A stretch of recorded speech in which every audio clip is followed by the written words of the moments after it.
kay VP Sara, papayag ba tayo na matalo dito sa laban ni VP Sara sa impeachment? Kasi kapag natalo po si VP Sara dito, may impeach siya. At perpetual disqualification, hindi na siya makakatakbo sa 2028 na undermine na ang ating demokrasya. Buti sana kung maayos yung pagkakagamit nila ng impeachment mechanism sa ating konstitusyon para kahit papaano i-regulate nila yung ating demokrasya. Pero hindi naman po tama ang kanilang pagkakagamit. Mga kababayan, well, bantayan natin ang susunod na mangyayari dito sa ating bansa. Ang nakalinya po ay yung impeachment na magsisimula na sa Monday. So far, inaamin ko po, talunan talaga tayo. Bakit po talo? Kasi nasa kanila yung kapangyarihan. Talo tayo sa Senate. Gusto nating ilabas ang katotohanan. Mapanagot ang lahat ng nagkasala. Ilabas ang lahat ng impormasyon about sa flood control scandal. Napatahimik po nila, hindi po ba? Hindi na po tutuloy. So, talo po tayo doon.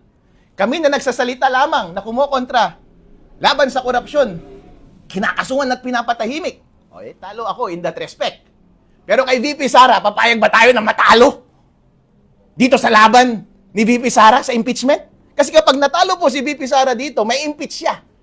At perpetual disqualification, hindi na siya makakatakbo sa 2028 na undermine na ang ating demokrasya. Buti sana kung maayos yung pagkakagamit nila ng impeachment mechanism sa ating konstitusyon para kahit papaano i-regulate nila yung ating demokrasya. Pero hindi naman po tama ang kanilang pagkakagamit. Peke ang mga witness, hindi maganda ang pagkakakuha ng mga ebidensya, at sino yung mga alternative na gusto nilang ipresenta para mamuno ng bansang Pilipinas. Sila rin po ay nakatanggap ng mga maleta.